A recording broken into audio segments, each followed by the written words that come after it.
Episode 181, Inside AI Playbook. Sally Murphy interviews me, Joanne Sweeney. The primitive forms of artificial intelligence we already have proved very useful. AI is a golden opportunity. How do we ensure that this technology is regulated? The long arc of technological history is now in an extraordinary new phase. The AI 6 podcast with Joanne Sweeney.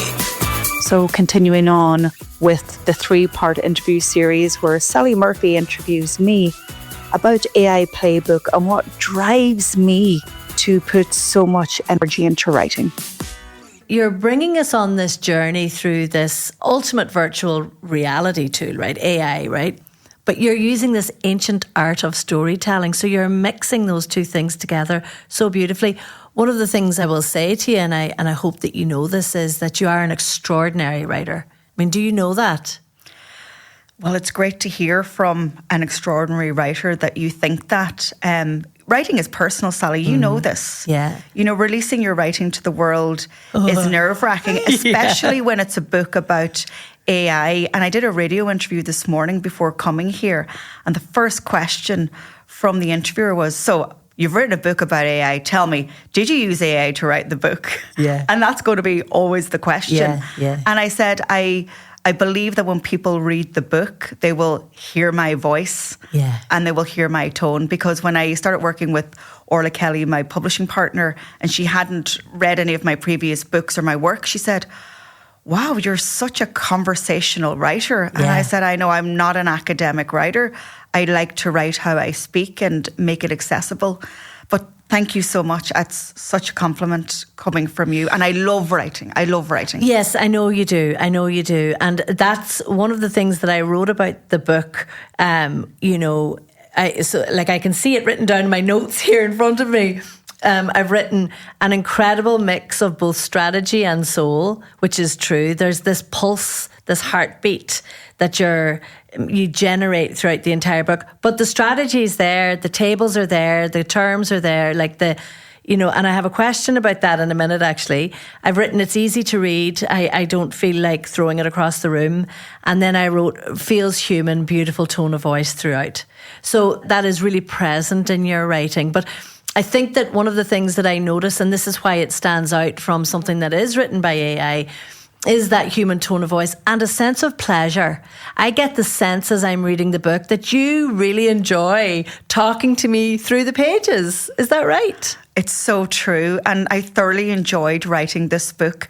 And in previous books, I used to write in early mornings and at weekends. And for some reason, with this book, I wanted to finish my dinner quickly and get back up to my breakfast bar, put on Pulp on Spotify and just write. Yeah. And because I'm so excited about AI and what it can do for good and my whole tribe of communicators that need to come, there's an urgency in my writing, but also a definite intention and passion there. And the book was, as writers do, you rewrite things over and over again. I'm like my editor's nightmare.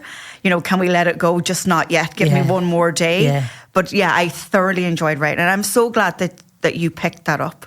I feel it in the words. And I think that, and I mean, you speak to this in the book, right?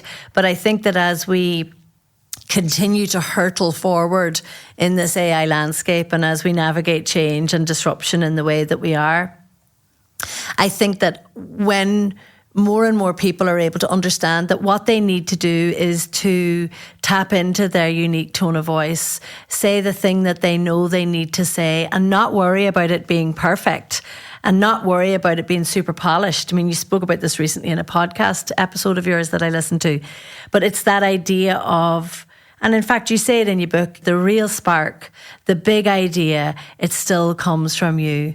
And in the book, it's like you're carrying that spark page by page, chapter by chapter, and you don't let it go throughout the whole book, Joanne. It's really incredible to observe that and to experience that as a reader, because the topic of AI has the potential to be too hard to understand, boring, depressing, overwhelming, and not for me. But yet you you created something different with this book.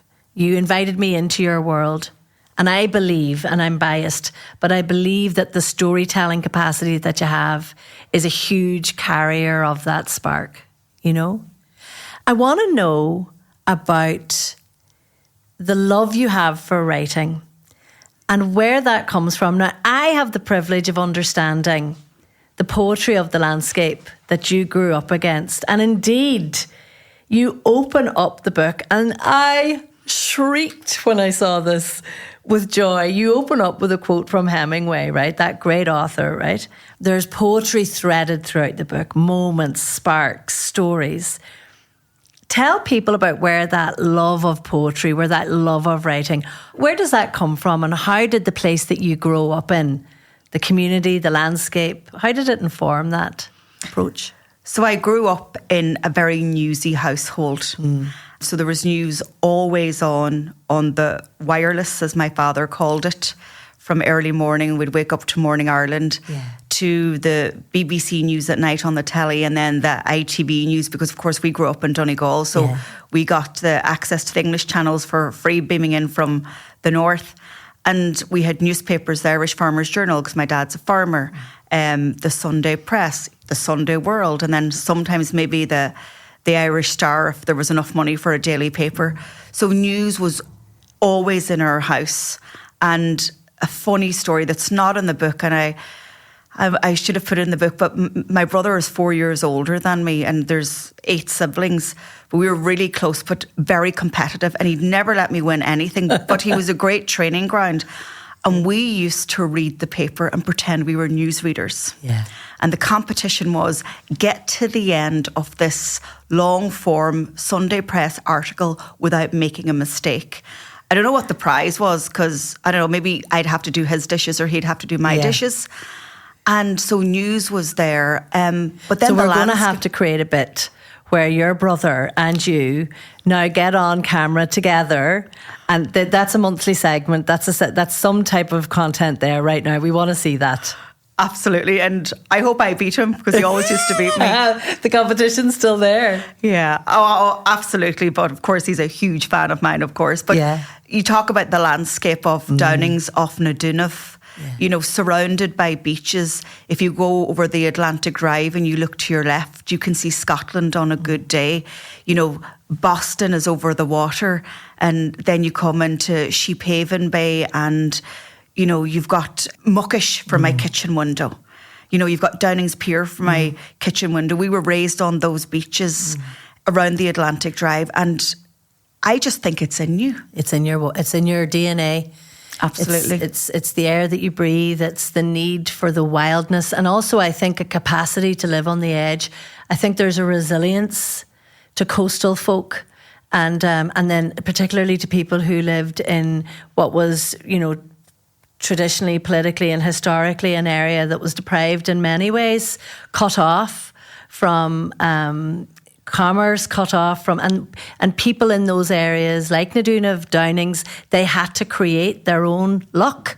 They were also forged in the fire in many ways. And there is that, you know, that strength that sings in your personality. And I think that you're very much informed by the place that you grew up in. And I know that you champion Downings, Nadunov and Donegal at every opportunity to get, although we have lost you to Galway. So you have. Yeah. Yes. We're dealing with that, Joanne.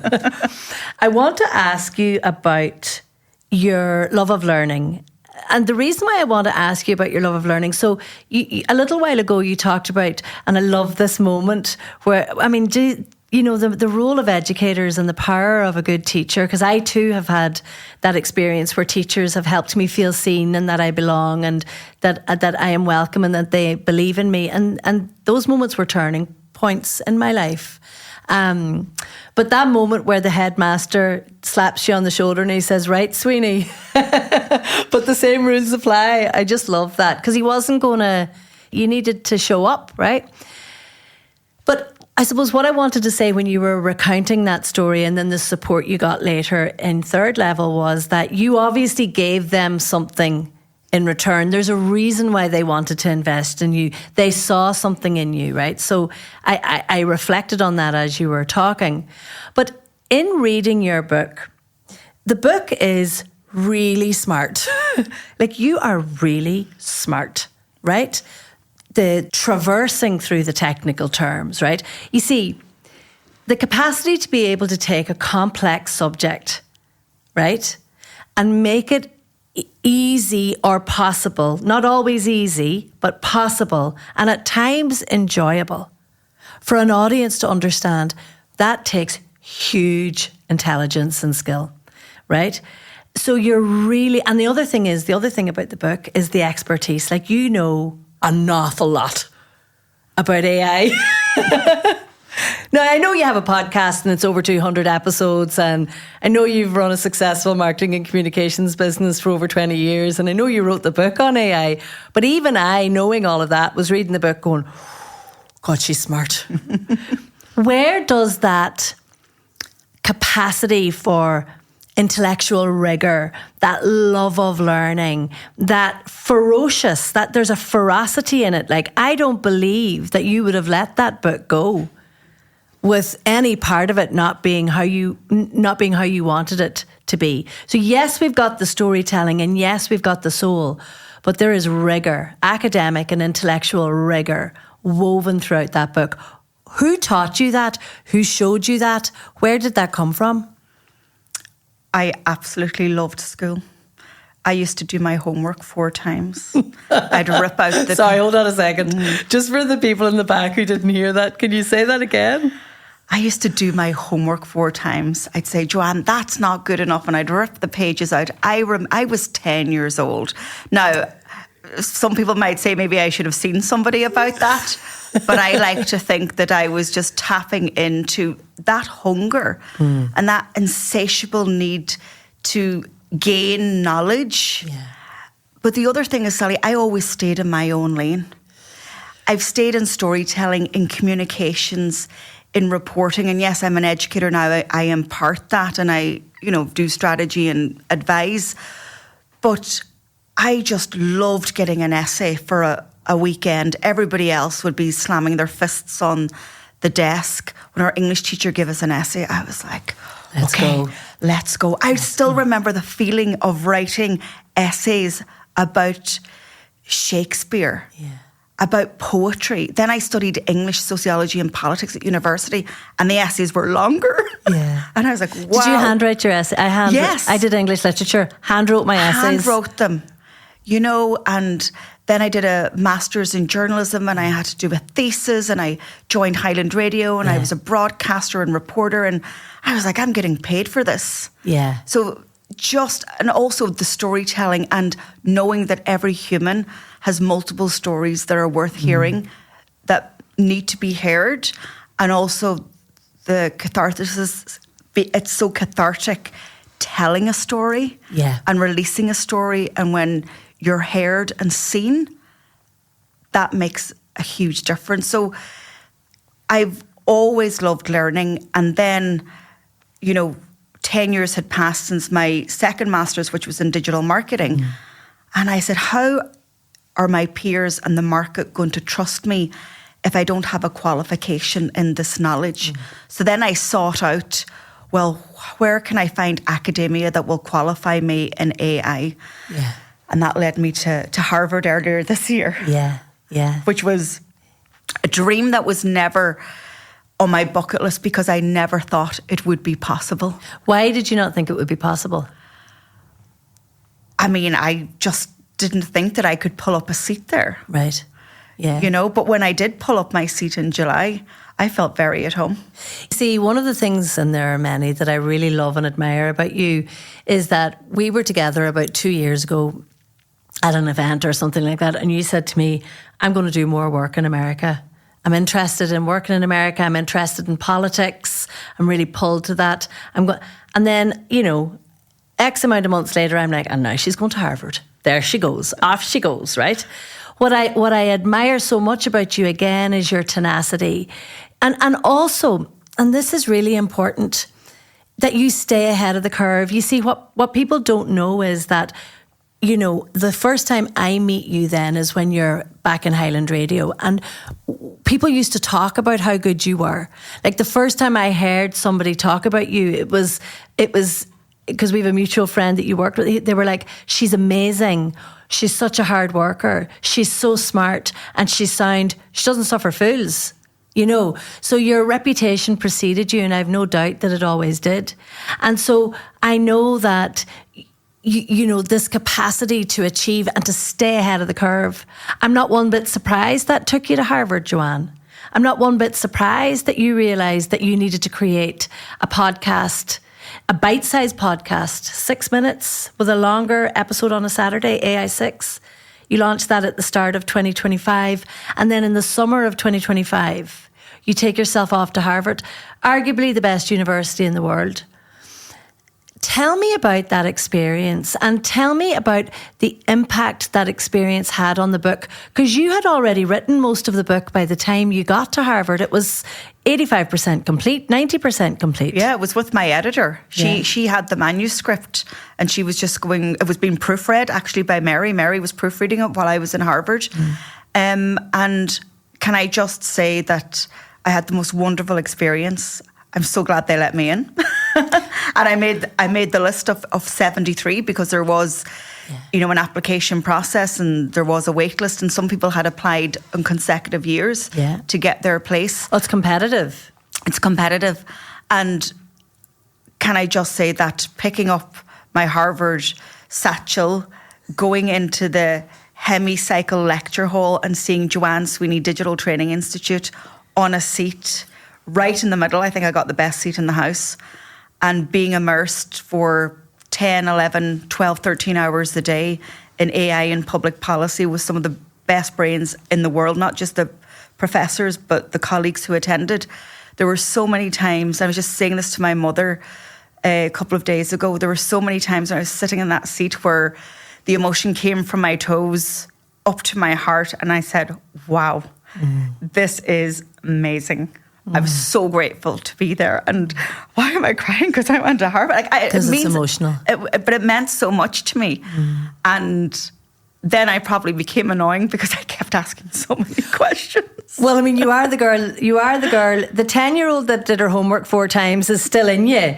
That 10-year-old that did her homework 4 times couldn't get over. You see, that's why you're emotional, just to reflect that back to you, because the part about owning and telling our story that we have to journey through is about understanding that as part of that, we traverse emotions. It's emotions, and you talk about this in the book, it's emotions that make us stand out as human beings. And it's emotions that make our storytelling shine. They have to be managed properly. You know, when we're storytelling, we have to be able to, you know, stay above the story, but we shouldn't stay above the emotion. We should never be afraid of becoming emotional, because it's beautiful to see how you're impacted and moved by the experience that you had. So I welcome that emotion, and I feel privileged to be able to see it in you, you know. What difference did it make then to the finalising of the book, that experience in Harvard? So I added an extra chapter, risk versus reward. Right. And then I also added in some of the new knowledge and some of the great insights that our lecturers give us. I felt that I had to share that new knowledge with the readers. And so that's been peppered then throughout the book. Yeah, because there is an interesting piece that happens in the book, and it kind of slightly freaked me out a little bit. It was the Paul bot experience. Can you just in brief explain to people what that was about? So we were working towards creating our own AI assistant as a final assignment at Harvard. And we were able to use the ChatGPT equivalent belonging to Harvard, which was called Ping Pong. Yeah. So it was a lockdown space. So it was a closed space. Your information was private and secure. So I decided to train my AI assistant in all of my knowledge. So I gave it a couple of my books, lots of trainings, and lots of podcasts. And Paul Bot was a political communications AI assistant. And I gave it some parameters and said, you're only advising Irish politicians, but it does include members of the European Parliament, so Irish politicians who are out in Europe. And it was 48 hours after the European Commission had announced their next 7-year budget. And so that was on the news. And I said, okay, the scenario is we have an MEP who's going to do an interview on Morning Ireland on RTE Radio 1 tomorrow. It's now 10 p.m. at night, using the knowledge that you've been trained in. Let's prep questions on these couple of angles. So PaulBot got to work, and within 30 seconds, it had prepped a Q&A. And so I was doing that the night before the assignment was due, and I was like, and I recorded myself reviewing it as part of my presentation. I said, okay, I'd give her 75%. That's not bad, but it still needs me. So then the next day, 4 of us were invited to present, and thankfully I was one of them. But in creating our assistance, we had to get our colleagues, our peers in the classroom to try and break the bot. It's called red teaming. Yeah. So you get it to do things that it shouldn't do, because this is where we need to protect humanity and try and preserve integrity and ethics in all of the AI that we develop. So my colleague Ismat, who works in the Malaysian Ministry of Health, was using PaulBot, and she was trying to get advice for her own country, for politicians in Malaysia. And then Jim, another colleague beside me, was trying to change the politics of PaulBot and go against maybe how it was trained. And then I myself asked it to create a deep fake. So we were in that testing the bot, trying to break it. So it went to show you that within a few couple of days, I could create an AI assistant trained in all of my knowledge that actually would add value in my work. Right. Yeah. It's incredible to see. And you go into great detail in that chapter, and it was the chapter that reminded me that I'm afraid of AI.